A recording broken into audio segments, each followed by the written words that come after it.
निर्दयी बने हैं, भक्ति करते हैं, बकरी कटवा के दुर्गा माई के खोइछा भरते हैं। क्या हो रहा है इस दुनिया के अंदर? ये दुनिया के अंदर 4 गुरु बना हुआ है, पादरी जी, मौलवी जी, पंडित जी और भगता। ये 4 वो गुरु है काल के दलाल। ये 4 है काल के दलाल। ये सारे लोगों को, औरत मर्द को पढ़ा रहे हैं। ये औरत सब पूछेगी पंडित जी से, पंडित जी कल थापन कहिया पड़ता है? अब बिहाने तो पड़ैया जजमानी, एक डगरा गहूम लेकर ले जा। पंडित जी खरना कहिया है? नहाए खाए कहिया है? और दिन न नहाए के, एक के दिन नहा कर खाए के। आ पारन के 3 तक गरचुन्नी मछली मंगा कर खाइए लेने के। यही सब जग जाप इन लोगों का चल रहा है। यही सब मुक्ति का मार्ग है, यही सब मुक्ति का मार्ग चल रहा है। एक डकैत का गिरोह गया डकैती करने। भादो का महीना, नदी भरी हुई थी, अब 200 डकैत घाट पर गया और बेचारा घाटवार नौका लेके खड़ा था। जब घाट के निकट पहुंचा तो मैनेजर साहब कहा, सुनो जी, अगर डकैती में जाएंगे पार उतर के, कहीं मामला फंस गया, कहीं पुलिस से मुठभेड़ हो गया, तो यही घटवार गवाही देगा, यही लोग तो पार किया था 11 बजे रात में, तब तो फंस जाओगे सब आदमी, मुश्किल हो जाएगा। ऐसा करो, चले हम लोग कुघाट पर, और कुघाट पर जाके हेल के पार कर जाए। चले गए कुघाट पर, सारा डकैत हेल गया। हेल के उस पार गया तो डकैतों का जो हेड था मैनेजर, वो कहा कि सब लोग लाइन में खड़ा हो जाओ, मैं पहले गिनती कर लेता हूं सब आदमी हेल के पार किया कि नहीं। सबको लाइन में खड़ा किया, गिनती किया, 1 2 3 4 5 6 7 8 9। अरे 9 हो रहा है, क्यों? वो अपने को नहीं गिना। कहा 9 हो रहा है, इसका मतलब एक साथी डूब गया। दूसरा डकैत कहा नहीं, आपको गिनने में फर्क है, लाइए हम गिन के पुराते। दूसरा गया, 1 2 3 4 5 6 7 8 9। कहा ठीक है 9 हो रहा है, वो भी अपने को नहीं गिना। तीसरा कहा हम पुराते हैं, वो गिनती किया 1 2 3 4 5 6 7 8 9, मरीज से भी 9 हुआ। 200 डकैत पार कर गया, सबसे 9 हुआ। कहा कि ओ, इसका मतलब एक साथी डूब गया। अब उसके घर का लोग कल पूछेगा कि मेरा पति कहां गया, मेरा बेटा कहां गया, तो क्या जवाब दोगे? अपहरण का मुकदमा करेगा, सब आदमी जेल चले जाओगे। छोड़ो, आज डकैती नहीं होगी, पहले उसके लाश को निकालो, उसके गार्जियन को लाश हाजिर कर देंगे, आपका बेटा डूब के मर गया, लाश दे देंगे, संतोष हो जाएगा। चलो आज डकैती नहीं होगी, आज लाश निकालो। सारा डकैत नदी में डूब मारते मारते, कोई डूबा तो था नहीं, तो गिनती का हेर फेर था। डुब्बी मारते मारते भोर हो गया, मिला नहीं। एक संत जी भोरे भोर डोल डाल के लिए आए नदी पर, देखा ये अनजान आदमी सब 10 आदमी डुब्बी मार रहा है। कहा आप लोग कौन हैं, कहां के रहने वाले हैं?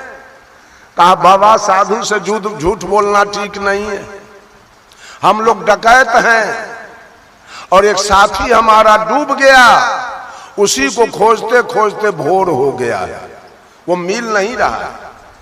कहा आप लोग घर से कितना चले थे? कहा 10। अभी कितना हो रहा है? 9। चलिए लाइन में लग जाइए। साधु बाबा सबको लाइन में लगाया और गिनती किया, 1 2 3 4 5 6 7 8 9 10। कहा रे अभागा, 10 के 10 तो तू है ये है, कहां तुम्हारा कोई आदमी डूबा है? लजा गया सब डकैत, और लजा के अपने घर का रास्ता, चूंकि दिन हो चुका था, देखा कहीं पुलिस आ गया तो मंगनी में फेरा में पड़ जाएंगे, लंबा लंबा पैर करके डकैत सब निकलना शुरू किया। डकैत अपने घर कब गए? डकैत नदी में डुब्बी कब मारे और अपने घर कब गए? जब तक अपनी गिनती नहीं हुई तब तक नदी में डुब्बी मारे, और जब अपनी गिनती हो गई तो निज घर चले गए ना। आज ये दुनिया के लोग सारे देवी देवता को गिन रहा है, अपनी अपने तो बुआरी खाइए। अपने तो लोग बुआरी खा रहा, राम के गीत गावे में बेकल भेल, कृष्ण के गीत गाने में, अशोकाकारी के गीत गाने में बेकल है। आपने मुर्गी खाई है, अपने दारू पी रहा है, अपने बीड़ी पी रहा है, अपने सिगरेट पी रहा है, अपने गांजा पी रहा है, भांग पी रहा है, शिखर पराग खा रहा है, जर्दा किमाम खा रहा है, चाय पी रहा है, अब भगवान के गीत गा रहा है। चले जाइएगा अपने घर, निकलना है कि फंस जाना है? सारे लोग फंस रहे हैं, सब लोग अपना अपना कल्याण के मार्ग पर आ जाइए, सब लोग अपना अपना कल्याण कीजिए, सबका नैया किनारा लगे, किसी के पीछे मत रहिए, किसी के स्टेपनी मत बन जाइए, अपना अपना भजन कीजिए। अपना भजन करने का मतलब है शुद्ध शाकाहारी हो जाइए, दुर्व्यसन मुक्त हो जाइए, माता पिता गुरु का सेवा कीजिए, मानव से प्रेम कीजिए। मानव प्रेम का पात्र है और माता पिता गुरु श्रद्धा के पात्र हैं, इनसे श्रद्धा कीजिए और मानव से प्रेम रखिए। मानव प्रेम का पात्र है, कोई जातीयता नहीं, कोई सांप्रदायिकता नहीं, कोई ऊंच नीच का भेदभाव नहीं, कोई अवर्ण सवर्ण का भेदभाव नहीं, कोई अमीर गरीब का भेदभाव नहीं, कोई गोरा काला का भेदभाव नहीं। मानव मानव है और मानव प्रेम का पात्र है। माता पिता गुरु श्रद्धा के पात्र हैं और मानव प्रेम का पात्र है। माता पिता गुरु में श्रद्धा रखिए और मानव से प्रेम कीजिए। और तीसरी, जितने पशु पक्षी कीड़ा मकोड़ा हैं वो करुणा के पात्र हैं, चूंकि उनके पास ज्ञान नहीं है, वो अज्ञानी है, वो भोग जोनी में पड़े हैं। आप उस पर दया कीजिएगा तो वो जीवित रहेंगे, अन्यथा वो मर जाएंगे। वो दया के पात्र हैं, उन पर दया कीजिए। आचार्य श्री बोला करते थे,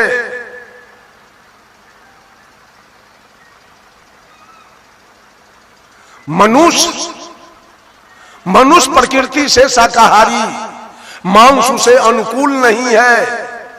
पशु भी मानव जैसा प्राणी, वो मेवा फल फूल नहीं है। वो जीते हैं अपने श्रम पर, उनकी होती नहीं दुकानें। सागर देती उन्हें न मोती, हीरे देती उन्हें न खाने। उन्हें नहीं है आय कहीं से और न उनके कोष कहीं है, नहीं कहीं के बैंकर बकुले, नहीं क्लर्क खरगोश कहीं है। वस्त्राभरण न मिलते उनको, मिलते उन्हें दुकूल नहीं है। अतः दुखी को अधिक सताना ये मानव के अनुकूल नहीं। सत्यनारायण के कथा कहवाने वाले को 5 बीघा में मुर्गा खाना है और सत्यनारायण व्रत कथा कहवा रहा है और बैजनाथ धाम के तैयारी में, अब जीप पर 1 पैसा दया नहीं। कबूतर पाले हुए है, बकरी पाले हुए है, भेड़ी पाले हुए है, जीव बध करा रहा है, अब भगवान की पूजा कर रहा है। सारे जीव प्रेम चाहते हैं, सारे जीव दया चाहते हैं। एक एक प्राणी दया का भूखा है। जरा भैंस के पीठ पर हाथ देके देखिए, गाय के पीठ पर हाथ देके देखिए, वो आपके देह में सट जाएगा। वो दया चाहता है, प्रेम चाहता है। बकरी के चरवाहा बकरी को खोलता है, चराने के लिए, तो बकरी आगे भाग जाती है, चरवाहा पीछे हो जाता। अब उसी बकरी के गर्दन का रस्सी जरा कसैया के हाथ में दे के देखिए, कसैया आगे खींच रहा है, अब बकरी चारों पैर पीछे खींच रही है। ये चंडाल औरत मर्द उसको कटवा करके अब बाल बच्चा को पाल रहा है। निर्दयी बने हैं, भक्ति करते हैं, बकरी कटवा के दुर्गा माई के खोइछा भरते हैं। आचार्य श्री एक दिन बोल रहे थे, धर्म स्वरूप साहब, कि हमारी मंडली कहीं जा रही थी सत्संग में। अब बीरी गमैल गांव किधर है? बीरी गमैल। बीरी गमैल में बहुत सारे ब्राह्मण लोगों का घर है। यही विजयादशमी का समय, 8वीं का समय था, सारे लोग चले जा रहे थे और एक 125 बकरा लाइन से बांधा हुआ था। सारे मंडली के लोग दुर्गा जी के मूर्ति के सामने बैठ गए, हारमोनियम खोले, ढोलक खोले और झाल खोले और लगे भजन गाने। कहा कि आज हम ही लोग कट जाएंगे लेकिन इस बकरा को नहीं कटने देंगे। भजन गाते गाते जब बकरा कटने का समय निकल गया तो सारे ब्राह्मण लोग बैठ के विचार किया, अब क्या करोगे? ये साधु लोग तो हटने के लिए तैयार नहीं है, छोड़ दो, बकरा को खोल दो। बकरा को खोला गया, सब भाग गया और कहा मिठाई खरीद के ले आओ और यही दुर्गा जी को चढ़ा दो। चढ़ा तो दिया। एक बुढ़िया ब्राह्मणी, बुढ़िया मुस्मात थी, वो आ गई इस जगह और क्या कहती है, बजर गिर जाई बबजिया के देह पर हमर मसाला पिसाए ले रहा।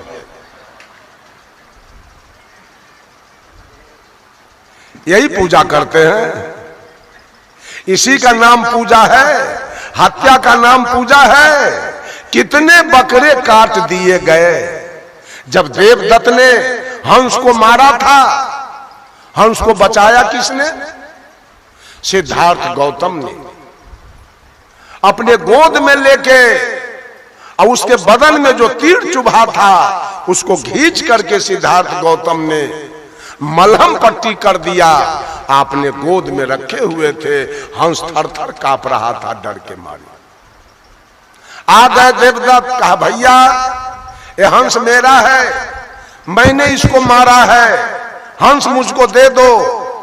सिद्धार्थ ने कहा भैया मारने वालों से बचाने वालों का अधिकार अधिक होता है, इसलिए मैंने इस हंस को बचाया है, मैं हंस नहीं दूंगा। दोनों चचेरा भाई थे, दोनों में झंझट होने लगा। सिद्धार्थ कहा एक काम करो, किसी पंच को बुलवा के पंचायती करवा लो कि हंस किसका होगा। पंच मनोनीत हो गए। सिद्धार्थ गौतम के पिताजी सुद्धोधन पंच हो गए। सुद्धोधन ने देखा अगर भतीजा के तरफ मैं बोलता हूं तो बेटा हमारा कहेगा पप्पा हमारा भतीजा के तरफ हो गया, अगर बेटा के तरफ बोलता हूं तो भतीजा कहेगा बड़ा पप्पा बेटा के तरफ बोल दिया। एक युक्ति उनको सूझी और सिद्धार्थ ये सुद्धोधन ने कहा एक काम करो, बीच में हंस को रखो, आज उतना ही दूरी पर देवदत्त तू जाके खड़ा हो जाओ इधर, इतना ही दूरी पर सिद्धार्थ तुम जाके खड़ा हो जाओ, समान दूरी पर 50-50 गज या 20-20 गज के दूरी पर दोनों आदमी खड़ा हो जाओ। अब बीच में हंस को रखो, हंस जिधर जाएगा हंस उसी का होगा। आप लोग बोलिए हंस किधर जाएगा? मारने वाले के तरफ कि बचाने वाले के तरफ? आज हिंदू कहे जाने वाले लोग आज मुसलमान को फेल कर दिया मुर्गा पोसने में। मुसलमान फेल हो रहा है इसके सामने। अब आई अठजाम करता है, ये नारदी करता है, इसकी पत्नी छठ करती है, और घर में मुर्दा सींचता है, और वो धुआं कोना वाला देवता को लगता है। मछली मांस के धुआं वो पपियावा कोना में सूंघ रहा है बैठ के। अधर्म हो रहा है, पूजा चल रहा है, कल्याण का मार्ग हो रहा है। बंधुओं, ये पक्षपात से काम चलने वाला नहीं है। आप हिंदू को मुसलमान के विरोध कीजिए, मुसलमान आपका विरोध करे, सिख ईसाई का विरोध करे, ईसाई सिख का विरोध करे, इसका ग्रंथ उसका विरोध करे, उसका ग्रंथ उसका विरोध करे, ये कहीं भजन और कहीं भक्ति नहीं है इसका। हम सारे लोग मानव हैं, सारे लोग प्रकृति प्रदत्त इंसान बन के धरती पर आए हैं। साहब कबीर को देखा जाए, आज हिंदू दाढ़ी छिला के मोच रखा है, अपने को हिंदू कह रहा है, मुसलमान मोच छिला के दाढ़ी रखा है, लेकिन साहब कबीर को देखा जाए तब मोच और दाढ़ी दोनों है। कैसा लग रहा है, हिंदू के जैसा कि मुसलमान के जैसा? कबीर का स्वरूप कैसा लग रहा है? इंसान के जैसा, मोच भी है और दाढ़ी भी है। हिंदू टीकी रखा है, मुसलमान सुन्नत कराया है। सदगुरु कबीर को न टीकी है न सुन्नत है, वो न हिंदू के तरह है न मुसलमान के तरह है, वो इंसान के तरह है। हिंदू लोटा रखा है, मियाँ बधना रखा है, सदगुरु कबीर को कमंडल है, न लोटा है न बधना है। हिंदू धोती पहना है, मुसलमान लुंगी पहना है, सदगुरु कबीर को न धोती है न लुंगी, या अरबन को भी नचला लंगोटा पहनते थे। हिंदू को कुछ कहे तो कहा बाबा आप हिंदू हैं, तो साहब कबीर ने कहा हिंदू कहो तो है नहीं, मैं हिंदू नहीं हूं, मुसलमान भी नहीं, मैं मुसलमान भी नहीं हूं। तो कहा आप क्या है? पांच तत्व का पुतरा, गैबी खेले माई, मैं पांच तत्व के काया में रहने वाला आज गैबी पुरुष हूं, न मैं हिंदू हूं और न मैं मुसलमान। मानव मात्र, कबीर ने मानव मात्र को उपदेश दिया, मानव मात्र को अपना संदेश दिया, जिसका कारण है कि आज हिंदू, मुसलमान, सिख, ईसाई, दुनिया का कौन ऐसा ग्रंथ, दुनिया का कौन ऐसा मंच, दुनिया का कौन ऐसा संत, दुनिया का कौन ऐसा ग्रंथ जहां कबीर की चर्चा न हो। जैसे 56 प्रकार के व्यंजन एक नमक के बिना फीका है, वैसे पूरे पृथ्वी और पूरी सृष्टि एक कबीर के बिना फीका है। कहीं रस नहीं है और कहीं दम नहीं है कबीर के बिना।